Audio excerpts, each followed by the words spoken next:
안녕하세요. 전쟁에 대한 다양한 주제로 이야기해보는 전쟁 도서관 시작하겠습니다. 오늘 주제는 대형 폭격기의 공대공 미사일을 달아주어 적전투기와 싸우는 아이디어에 대한 이야기입니다. 네네, 저도 알고 있습니다. 미사일 공중전 시대의 대형 폭격기는 적전투기와 만나면 죽은 목숨이라고 봐야겠죠. 그런데 시간을 돌려 2차 세계대전으로 거슬러 올라가 보면 폭격기도 전투기에 어느 정도는 비벼볼 만했습니다. 유격하는 전투기도 폭격기를 격추하려면 접근하여 기관총이나 기관포를 쏴야 했고, 방어용 기관총을 장비한 폭격기들도 반격이 가능했었죠. 특히 B-17, B-24, B-29 같은 사발 중폭격기 같은 미 육군 항공대의 폭격기들은 튼튼한 장갑, 4개의 강력한 엔진, 사방 8방으로 달린 방어총자와 폭격기끼리의 상호 지원이 가능한 촘촘한 편대 대응을 이루어 독일군이나 일본군 전투기와 싸워볼 수 있었습니다. 물론 전투기 호위가 없을 경우 폭격기들의 피해도 상당했지만 추축폭 전투기들도 미군 중폭격기를 상대하는 건 목숨을 건 사투였었죠. 그런데 제트 전투기와 공대공 미사일이 등장하면서 폭격기의 생존 환경이 급격하게 변하게 됩니다. 적 전투기가 한번 따라붙으면 도망갈 수도 없었고, 방어기관총 사거리 밖에서 날리는 공대공 미사일은 한 방만 맞아도 폭격기에 치명타를 가할 수 있었죠. 폭격기도 살아남기 위해서는 기술적 진화를 해야 했습니다. 마하3이라는 엄청난 속도로 비행하는 고속 폭격기가 등장하기도 했고, 적의 탐지를 피해 은밀하게 침투하는 스텔스 폭격기가 등장하기도 했죠.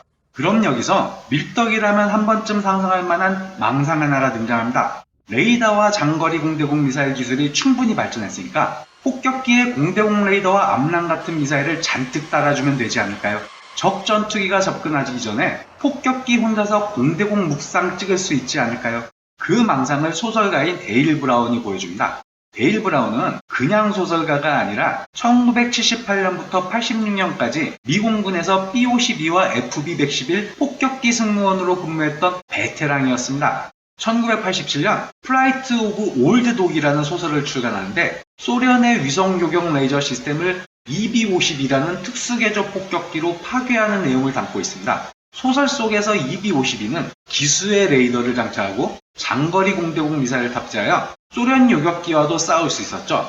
개발사의 실제 제안도 있었습니다. 보잉사는 B-1 폭격기를 개조한 B-1R을 미 공군에게 제안하는데, 강력한 SR 레이더와 암람 미사일을 장착하여 공대공 전투도 가능했죠. 어째 조금만 더 밀어붙이면 망상이 현실로 될 수도 있지 않겠습니까? 여기서 공대공 전투 동향을 분석한 미국 싱크탱크 CSBA의 보고서를 살펴보도록 하겠습니다. CSBA의 선임연구원인 존 스틸리어는 1차 세계대전부터 시작된 공대공 전투를 연구하고 미사일 시대에 벌어진 공대공 전투 기록을 분석하여 미래 공중전의 모습을 그려보는 사고 실험을 합니다. 이 보고서에서 스틸리어는 공중전에서 가장 중요한 요소로 상황인식을 지적하고 있습니다. 상황인식이란 아군기와 적기의 위치, 속도, 고도, 진행 방향, 추가적으로 지상방공체계의 위치와 범위, 지원 전력의 유무와 배치 현황 등 조종사에게 있어 전술적으로 필요한 모든 정보를 통틀어 의미한다고 볼 수 있습니다. 왜 상황인식이 그토록 중요한가? 그건 바로 공중전에 있어 가장 중요한 요소인 기습을 달성할 수 있기 때문입니다.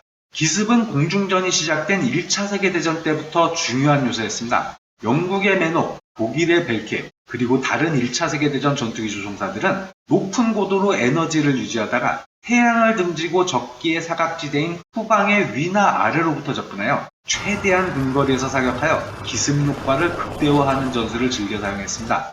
시대가 바뀌었어도 상황인식의 우위를 바탕으로 한 기습은 공중전에 있어 가장 성공적인 전술이었습니다. P-51D처럼 물방울형 캐노피를 장착하여 조종사 시계를 최대한 확보해준 것도 이런 상황인식 능력을 높여주기 위한 조처였고, 미사일 시대 제트 전투기에 레이더를 장착해준 것도 바로 상황인식 능력을 향상시키기 위한 노력이었죠. 물론 모든 공대공 격추가 기습만으로 달성되진 않았습니다. 기습은 매우 중요한 요소였지만 불시에 조우할 수도 있었고, 기습이 실패하면 격렬한 공중기동 전투가 벌어지곤 했죠. 또한 기습에 성공하더라도 성공적인 사격 위치를 잡기 위해서는 전투기에게 있어 속도와 기동성 역시 중요한 요소였습니다. 여기 1965년부터 2002년까지 미사일 시대의 공대공 격추 통계가 있습니다. 69년까지 기총에 의한 격추 비율이 60%를 넘고 있는 게 보이시죠? 이 시기에는 미사일의 신뢰성이 그리 높지 않았던 겁니다.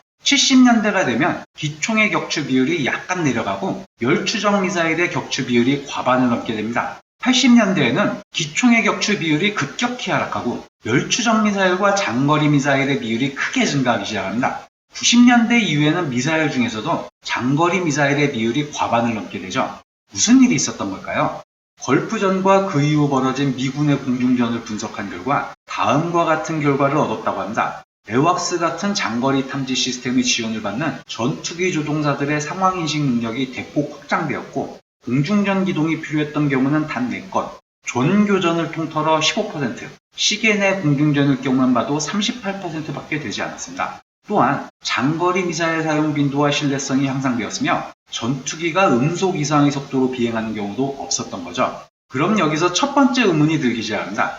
이런 트렌드 변화와 스텔스 전투기 등장으로 인해 공중전에서 기동성 비중은 줄고 쓸모없게 되지 않을까요?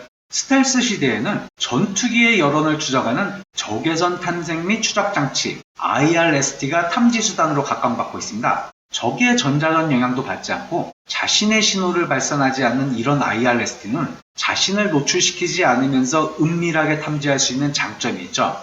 IRST는 고속의 항공기일수록 더 멀리서 탐지가 가능합니다. 물론 적기가 빠르면 그만큼 경고 시간이 줄어들지만 이 표에서 제시하는 것처럼 마하 1의 적기에 대해 가장 많은 경고 시간을 확보할 수 있고 그 이상이 되면 약간씩 경고 시간이 줄어들긴 하지만 마하 0.8 정도의 아음속에서 가장 경고 시간이 짧게 됨을 알 수 있습니다. 스텔스 공중전에서는 아음속으로 비행해야 유리한 거죠. 이렇게 두 번째 의문도 떠오릅니다. 과연 미래 공중전에서도 속도가 중요할까요? CSBA의 스틸리오는 이 두 가지 의문을 통해 미래 공중전의 비전을 제시합니다. 새로운 미래 비전을 수용한 블루포스는 1기의 스텔스 폭격기와 4기의 무인 전투기로 구성되어 있습니다. 미래의적인 레드포스는 수호이 57이나 J-20 같은 전통적인 고속 스텔스 전투기 8기로 구성되어 있죠. 아음속으로 비행하는 블루포스의 스텔스 폭격기와 소형인 무인 전투기는 레드포스의 IRST에 탐지될 수 있는 범위가 작습니다. 고속으로 비행하는 레드포스는 블루포스의 IRST에 탐지되는 범위가 더 클 수밖에 없죠.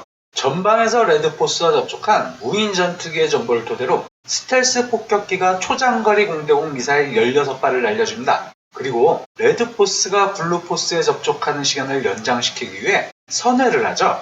이렇게 레드포스가 블루포스를 알아차리기 전에 앞서 발사한 미사일이 레드포스를 강타합니다. 치사율 0.5를 적용 시 6기의 레드포스를 제거하게 되죠. 만약 살아남은 레드포스가 계속 교전을 시도한다면 무인기의 암람급 미사일을 추가 발사하거나 스텔스 폭격기에 탑재된 초장거리 공대공 미사일을 날려주면 쉽게 승리가 가능하게 되죠. 물론 이건 어디까지나 사고 실험일 뿐입니다. 실전에서 이렇게 돌아갈지는 예측하기 쉽지 않은 게 현실입니다만 태평양 미공군 항공 및 사이버 국장인 스콧 L 플루스 소장은 새로 개발되는 B-21 폭격기에 공대공 미사일이 탑재될 거라고 믿고 있다는 기사가 나오기도 했습니다. B-21 폭격기는 강력한 센서와 레이더 회피 능력이 결합되어 공대공 임무에서 강력할 거라고 믿고 있다고 하네요. 러시아나 중국이 구사하는 반접근 지역 거부 전략 환경에서는 전투기를 날려보낼 수 있는 위치에 항공기지를 확보할 수 없게 됩니다. 그런 기지는 탄도탄과 순항미사일, 극초음속 미사일세를 받아 사용할 수 없게 되니까요.